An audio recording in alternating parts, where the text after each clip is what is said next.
Hi, I'm Dr. Deering. We are looking at Chapter 3 of POFT 1319, Records and Information Management. We're using this textbook, the 10th edition. Make certain that you have the 10th edition. Today we're going to be looking at some of the major concepts of Chapter 3. I'm going to upload this document so you can print it. Make certain when you read you understand filing method, indexing, filing segment, indexing units, key unit, indexing order, coding, indexing rules, and later in the chapter, cross-referencing. Right now I wanted to spend just a little bit of time on page 38. This is our key concept of how to code. Coding is the act of actually assigning a file designation to records as they are classified. And the key concepts here for personal names and business name, the complete name is the filing segment. So the filing segment is Laura J. Huff. And the key unit is going to be Huff. We're going to underline Huff. We're going to put a slash mark. Unit 2 is Laura and another slash mark.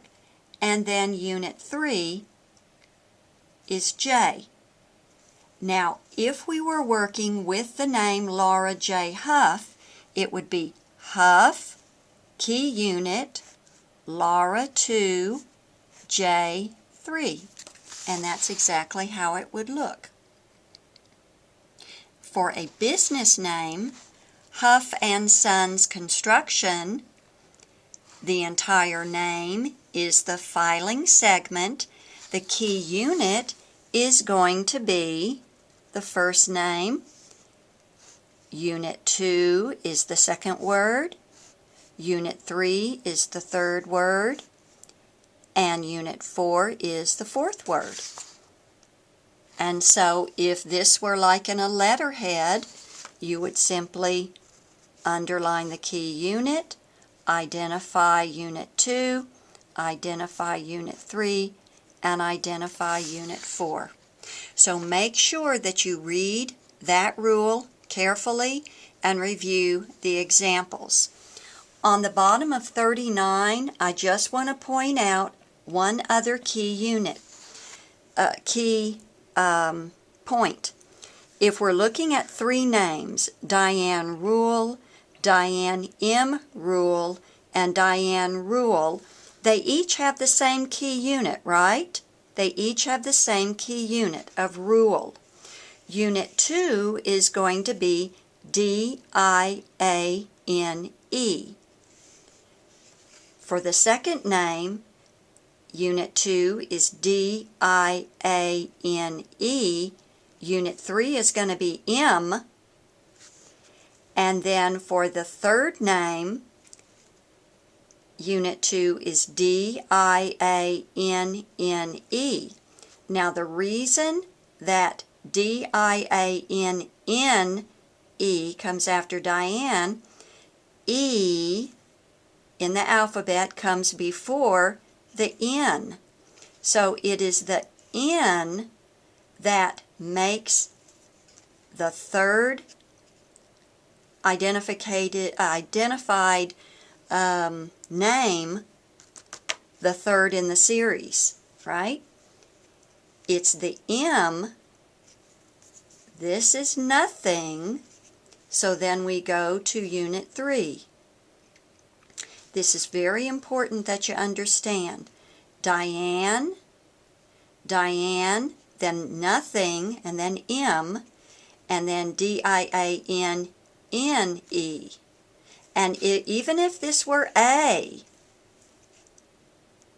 this N is what identifies that particular name as being the third in the series.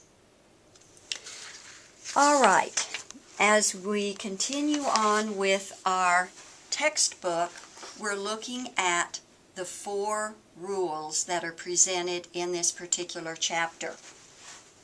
The 4 rules are the indexing order of units for both personal and business names, minor rules and symbols in business names, punctuation and possessives, single letters and abbreviations. We're not going to go over this. Your job online is to read and study on your own. And so for Rule 1, make sure that you read the rule for personal names, for business names, and then look at the examples for both personal names and business names that are on pages 40 and 41. Let's look at the textbook here for a second. So, on page 40 down at the bottom, these are some examples of Rule 1A, personal names. And then on 41, these are examples of business names. Then there is an area for you to do a self-check. And you're saying, well, if I do the self-check, how do I know what the answers are? All the self-check answers are found in Canvas. So make sure that you go through your Canvas module for Unit 3 and you will find all the self-check answers. And you're going to do this same procedure as you study Rule 2. You're going to look at minor words and symbols in business names, articles, conjunctions, prepositions, and symbols. And you're going to complete the self-check. And then also for Rule 3, the rule for punctuation and possessives, disregard all punctuation. And then you're actually going to look at some examples. Now for each of these, make sure that you complete the self-check. Same is true for Rule 4, single letters and abbreviation, both for personal names and business names. Look at the examples and then do the self-check. Later in the chapter, we get to something called cross-referencing. Make sure you understand what cross-referencing means.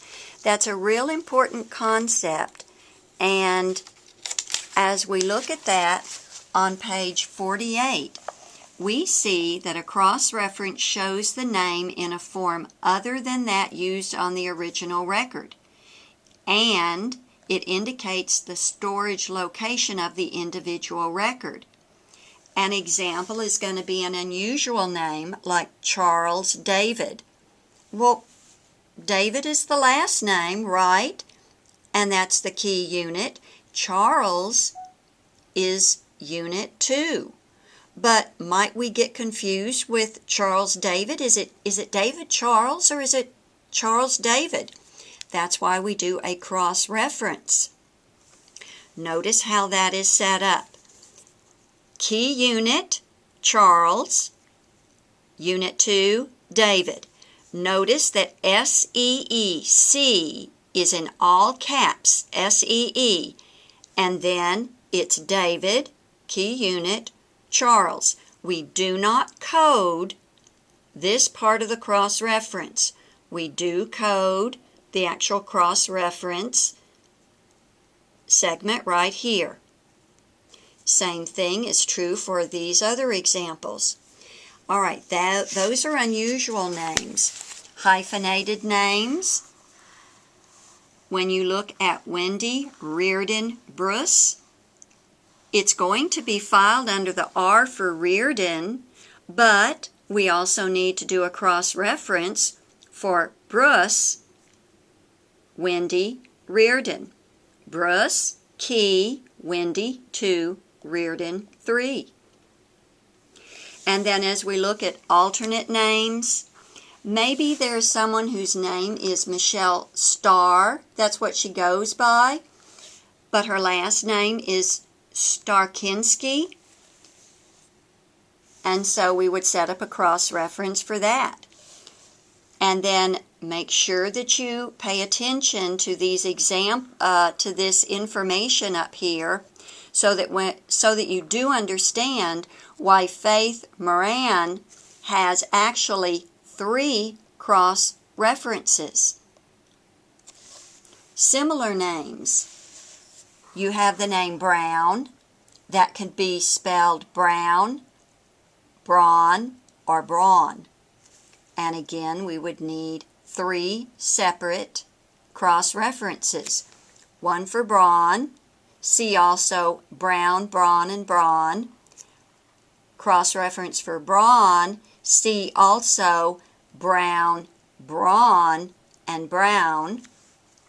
And Braun, see also Brown, Brown, and Braun.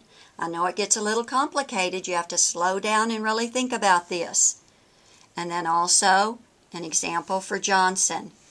Now for business names, we do need cross-references there because maybe there's a partnership. So make sure that you look at these. Jarvis, Rasmussen, and Sheridan Antiques. Maybe someone knows Mr. Jarvis. Maybe somebody knows Ms. Rasmussen. And someone else knows, oh, I don't know, Dr. Sheridan.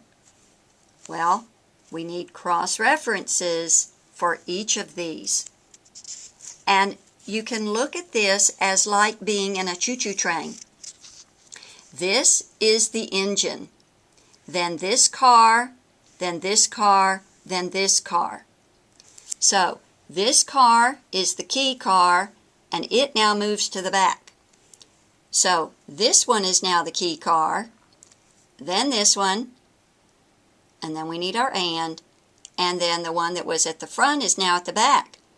Well, in the next set, this one has now moved to be the key engine, okay, the key train, followed by Jarvis and then Rasmussen. So make sure that you certainly look at this. Abbreviations and acronyms, make sure that you review this. Make sure that you understand also, as you do your self-check, make certain that you check yourself with this, because this cross-referencing can be a little intricate, but when you slow down and go through it, I don't think you'll have any problem with it. And here we are at the end of the chapter. Make sure you check all the rules 1 through 4 put in place. Okay? It says index each name in the table, code each name by writing each unit of the filing segment in the appropriate column. Now what I've done for y'all is I've created some extra handouts in case you want to use them. You certainly do not have to, but I know some people really like to have everything very well organized. So in your chapter 3 materials in Canvas, I've created a helpful documents assignment. It is not an assignment, it's simply filled with helpful documents. I've put in documents for I've put in a document that lists all the rules. Go ahead and print that. Let's see, we also have a listing of all the report sheets that we're going to be using for the simulation package that we're going to talk about here in just a minute. And there's one other thing that I've attached for you, and I can't remember what it is right this minute, so you can find it for yourself. All right, so as we look at this handout, we have looked at all of this cross-reference. Only after you have completed all of this information, all of this work, do you then complete the graded homework assignment for Chapter 3 that's in Canvas. Then you take a deep breath and say, okay, I'm ready to open my simulation. Because this package is going to include all your jobs. So let's take a look right now at your simulation packet.